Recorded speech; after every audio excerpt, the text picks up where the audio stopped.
accepted. Hey guys, what's up? How y'all doing out there? It's Teacher Mac coming at you guys from DC English. DC! How you guys doing today? Hope everyone's doing all right. Since the last time, I don't know if you know, Nicholas, but the Celtics lost, unfortunately, in the final. I spent the whole weekend crying. Not crying. I won't say I was crying because maybe some people are watching and they'll think I'm a pussy. But more, I was very sad. I was very, very sad. Maybe some water, but it might have been from my bottle. But hey, guys, how you doing today? Hope everyone's good. Welcome to another class with me. We want to talk about a couple of different subjects, and then after, I will tell you how you can study here with a teacher like me at DC English here in Dubai. Okay, so let's start with today's subject, which is, I forgot to actually write it, but today's subject is actually modal verbs, okay? We call them modals, all right? So the first thing with modals is talking about their form. How would you put it? Modals are pretty simple with the form. It's just the modal verb and the infinitive. Please don't forget that it's only and infinitive. Infinitive, by the way, can have different meanings for many of you. Some of you might call it verb one. Some of you might call it base verb. Doesn't matter. But please remember, infinitive is the basic. It's not with to. It can have to, but not always. This is a very common issue we see with students, and I'll give you some examples later. So very simple. You can see other ones like can go, should see, have to play. Please remember that. A very, very common mistake I hear from students is they add the word to right here and right there. Can to go, should to see, would to play. And it's like, whoa, no way. Infinitive only. And this means infinitive, no other tenses. This is not with time. So you don't need to make it he can goes or she saw. No, it doesn't work. It has to be verb one after modals. Okay? So let's talk about all the different kinds of modals. The first one is with can and could. Can and could very specifically is about your ability. How are you able to do something or not? Do you have the ability? So this is, for example, something like I can speak 3 languages. Not me. I definitely can't. Can you speak 3 languages? Just 2, 3? Is there a 3rd language, Nicholas? Come on, English counts. English counts, man. You can speak English. So can is about ability. You can. Not that you will, but you can. You have this ability. Or another one, if you want to go negative, is something like, I can't run faster. It was very common for me to say that to my gym teacher. He'd be like, run, I can't do anymore. I was much fat. I mean, I'm still fat, but not like that time, man. It's a different time. The next one is with should. Should is about advice. Okay, this is what you're telling someone as a recommendation, my opinion to you. So this would be something like, for example, you should study 2 hours a day. I mean, my students, they don't, but you should. Or something like, you shouldn't drink so much soda. Please don't drink so much. Do you like soda, Nicholas? I feel like you do. Which one do you like? Pepsi? I was a Pepsi guy too. I love Pepsi, but the problem is it's really bad for you. It's so much sugar, right? Soda, or if you don't like soda, fizzy drinks or whatever British people call them. I'm not British, I'm American, so go learn from your British friends. But again, should is about advice, okay? The next one we have is with would, and would. Actually, would has a lot of different meanings in English. Would is even, for example, it's the past tense for will. You can make it into would, and would can be in the past. But in general, when you use would as a modal, it's an imagination. It's just saying that this is what I'd like, but it's not reality, not like can or should, which can be possible. So this is, for example, if you tell someone, I would go there, like I would go to the mall, or I would go if someone asked me, but I don't have a car, I don't have money, for example. So you say, oh, I would go to Brazil, but I don't have time. I would love to go. I would love to go to Colombia too. Would you show me Colombia? I don't trust you. I don't think you're going to show me shit. You're just going to tell me to go to hell, bro. I know you. You're just going to drop me there. The next one is, I wouldn't eat raw food. Sorry, my Japanese friends, if you're out there, but no, we invented fire. I refuse to eat food that is raw. But this is, again, another one. It's an imagination. I wouldn't if the situation happened. So it's always an imaginary situation. I would go if I have time. I would see if I can, stuff like that. It's always you imagining. Or I would go if you ask me, but if it's you, you should go there. So again, would is always imagining you in that situation. Okay? But look, infinitive, infinitive, always after. The next one we get is have to. All right? Have to is about necessity, something that should happen or needs to happen. Very similar to another modal called must, which is necessity. And there you have, for example, I have to go to work, like my life every day, and many of you, I'm sure, are the same. Or you can go with the negative, which is I don't have to go out. Now, one thing to remember with have to, it's a little different. It's a little different from must. Why is it different from must? Is because must is about something being allowed or not allowed. So it's okay or not okay. So when you say you must go, this means like you don't have a choice. And if you're saying you mustn't go, again, it's no choice but negative. Have to is different.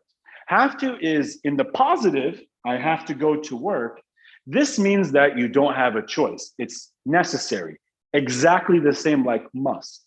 But the negative for must, I'll do this in blue, sorry. The negative for must is different from don't have to, because don't have to means it's not necessary. And when it's not necessary, it means your choice. So when you say, I don't have to eat, I don't have to leave, I don't have to go out, you are saying I can choose. If I want to go out, I can go out. An example is, for example, if a student is coming to my class, I would say, you don't have to bring water. It's your choice. If you want to bring water, you can. If you want to bring coffee, more common with my students, they love coffee, like everybody, except me. I don't like coffee, but I hate it. I'm sorry. I know I'm going to make the Colombians and Brazilians angry, but coffee tastes terrible, terrible. Anyway, and if you say, you don't have to bring water or you don't have to bring coffee, it means it's your choice. You can. But if you say mustn't, you mustn't bring water, this means you're not allowed. You can bring it or not, but you don't have a choice. Don't have to means you have the choice. It's not necessary. So it's a little bit of a tricky one to remember in this case, but must is going to be definitive. Okay? And then we get to modals in the past, okay? If we're going into the past, it's quite simple. It's the same words, could, should, and would, but what we do is we add the word have, and then we just give past participle. And by past participle, we mean verb 3, if you aren't sure. So verb 3 past participles plus couldn't have, wouldn't have, and shouldn't have, or of course, if you remove the negative, would have, okay? So we use this in the past. If you say, for example, I couldn't have played yesterday, or I wouldn't have seen the movie, or I shouldn't have eaten that Chinese food because sometimes it makes you sick. Although I like Chinese food, okay? And this would be modals you use in the past. You just add have and past participle, but only this changes it. All other modals don't fit into the past. They're just what they are. It's you can, you should, and you would. There's no time, and that's why it's important to remember all the modals should use just an infinitive because it's not time. Can go, would go, should go. It's just infinitives. There's no specific time to this. Okay? And the last thing I want to talk about is using them in questions. Of course, you can use in questions can, could, or would, but this is just going to be yes or no. The best thing, of course, if you want to use modals is add your WH questions. Who, what, when, where, why. In this case, you just add those and a modal verb. So for example, you can see some here like, what should I do? Where can I go? and what do I have and when do I have to leave. So you just add your WH question, you have your modal, can, should, and do I have to? Have to is a little different because have to is like a verb. So we add the auxiliary do. But all the other ones, can, should, and even would, is the same, that it's in the same thing there. Just have to is different with the do because it's like a verb. But otherwise, there's that. And then you see modal, modal, modal. So should I go? Can I see? Can I go? Do I have to leave? And that is ways you can ask questions with modals. All right. And that pretty much covers modals. Let me know if you guys have any questions. Please send them to us. I'm just going to take a quick water break, and then I will talk to you about some idioms that we have here. Or if you're somewhere in the world, send me a wave. Tell me where you are. I'd like to know if we got people around. Do whatever it is. Oh, hey, she's always so nice to me. Hey, how's it going? Miss you too. Hope you're doing all right. Well, Bahia, that's one way of looking at it, internal and external obligation. The one thing I'll tell you, Bahia, is while this is true for the most part, many English speakers don't think like that as much. We use must and have to kind of intermittently. It's the negative that gets crazy, but a lot of times you can tell people you must do your homework or you have to do your homework, and it won't come off as completely wrong. But you are correct. It is an internal and external. It's just something we don't care about as much now as speakers. Thank you. And how is everyone else? Oh, nice to see everyone else saying hi. Hello, Jessica. Hey, how you doing? It's nice to see everyone. Oh, sorry. Yeah, I know the pictures. How's it going? Everyone else is doing all right. Hey, thank you. Thank you so much. All right. So let me tell you guys about the next step, idioms. So with idioms, remember, they are expressions in English that don't mean the same as the words in the expression. It has a different meaning. It can be a little tricky for students to remember or to try to catch on because you hear it and you're like, what does that mean? Maybe the context can help you, but I get that. So with idioms, I want to give you 5 or 6 so you can try and take those home with you. The first one I can give you is the ball is in your court. And when we say the ball is in your court, what we mean is it's your turn to make the next move. This is an example of, for example, if you send an application and then the person approves and says, okay, ball's in your court. Do you want to come or no? So it's basically when they say ball is in your court, they're just saying, your time to make the decision. It's all yours. I've removed myself. I've given everything I need to. Ball is in your court. It's your time, or it's your turn, or it's your decision to make. Okay, very good one to use, especially with business, or like my ex-girlfriend used to say to me, she would offer me the 2 restaurants. She's like, ball's in your court. I'm like, I guess we'll go with the Japanese place that you like. I don't like sushi, but she does. So, well, she did. X. Anyway, again, going on to the next one, walking on thin ice. And not even walking on thin ice, but we like to even focus on thin ice. And when we say thin ice, what we're saying is you're doing something risky. And risky can mean a lot of different things. It can be you might lose your job, you might lose the game, you might lose your relationship. Any of this can be thin ice or walking on thin ice. But we can even say thin ice because maybe, for example, someone does something and you hear and you're like, yeah, man, listen, thin ice, thin ice. And when you say thin ice, it means like one more mistake, done. Whatever that means for you, done. Can be about the game, can be about your life, can be about food. It doesn't matter because for us in English, we understand thin ice. Whoa, it's getting dangerous in that. Okay. Now, you ever been on ice? Oh, you're in Colombia, you don't have much. Do you have snow much there? No. Okay. You guys missed out, man. If you've ever been on like ice, then you don't want to do that. You can risk hypothermia. That's not fun. Anyway, I'm sure we have some Russian speakers watching. They probably know what I'm talking about. All right. The next one we have is with Rome. A lot of English idioms use Rome. Don't know why. Probably Latin languages, but I am sure my Spanish, Brazilian, or Italian and French speakers might have similar expressions to these idioms. So it's good for you. Everyone else? Less likely, but it's still possible. And we have this one here, which is Rome wasn't built in a day. And when we say Rome wasn't built in a day, what we're trying to say is it takes time to do things right or to do things well, whatever that is. And so it's just a nice expression we like to say just to mean take your time, or everything takes time, or be patient, or kind of like calm down. This is part of the schedule. So Rome wasn't built in a day, meaning that it's going to take time to get there. All right. And then I believe the last one is two birds with one stone. You might have this. I think you have this one in Spanish, no? No, it's not this one. I thought there was a similar one. I could be wrong. But two birds with one stone, meaning one solution, two problems. Okay. One solution for two problems. So, for example, you're driving in your car. You have your friend and you have to pick up groceries, but your friend lives next to the supermarket. Perfect. Two birds, one stone. And that's the idea we always say in English. Sometimes we don't even say it, we just say two birds. Oh yeah, two birds, meaning like, awesome. I can do two things with one action. And it's just a good way to say like, oh, cool, I get to save some time, something like that. All right. So two birds with one stone, or two birds, one stone. And then the last one we have is once in a blue moon. If you've ever seen blue moons, they're incredibly beautiful. We actually had the strawberry supermoon like 4 days ago. Did you see it?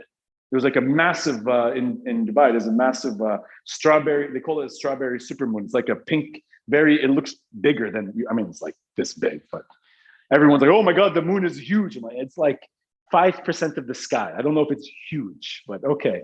But yeah, blue moons are rare, usually once every 2 years. So in English, we like to say once in a blue moon to mean something that is very rare. So, you could just say like, oh yeah, when do you go to the gym? Like me. And I say, I go to the gym once in a blue moon, right? Sometimes, yeah, it's usually when I see the blue moon, I become like a werewolf, and I go in and say, I'm just kidding. I'm sorry, you guys can laugh at me for that one. And that's another expression that we would say once in a blue moon, meaning very rare. You can add that in your sentences, okay? If you have any others, let me know. If you have any questions about idioms, let me know. Otherwise, I will tell you guys about how you can come here and study at our institute with me and other teachers like me, okay? But I need a quick water break. Water break, that's what I call them. We'll go there. Oh man, that was funny. But you know what? I can't even be bothered. It's getting hot though. But I was in the drive-through before I came here, like those like restaurant drive-through. Yeah, the drive-throughs, right? To order my food. And something that frustrates me with drive-thrus is every time you go like, hello, hi, and then you tell them the order. I want one burger. Before you finish, they interrupt you. And what drink? And what? I'm like, oh, 1 second. I'm gonna continue talking, but just one burger and okay, and the drink and give me a second. Drives me crazy with those people. Anyway, guys, how can you study here? First, DCEnglish.com is our website. If you are on our website, you can always reach out to us on our Instagram as well. On Facebook, we have the DC English Institute page. We have agents that can speak many different languages, Russian, Portuguese, Turkish, Spanish, Arabic, French, any languages you need in case you're not comfortable speaking English. They can help you to do the exam and book a course to study with us. We are right here in Dubai, right next to the Palm. It's beautiful. We have these amazing interactive whiteboards. We use Cambridge books, so you can learn the Cambridge curriculum. And it's great. We get to have a lot of fun with classes. It's native teachers like me, like to have an interactive, dynamic time in the class. We offer accommodation. And yeah, if you guys are interested to study here at DC Institute, reach out to us on the website or on our Instagram or whatever you want on social media, and we can see you guys here. I'll see you guys again on Thursday for our next class. Take care and goodbye. Peace out. See you later. All right, we can close that up too. And we're good to go. Thank you so much. Thank you so much. All right, take care of yourself. Okay. I'm like losing my train of thought. Okay. Yeah. Yeah, we're good.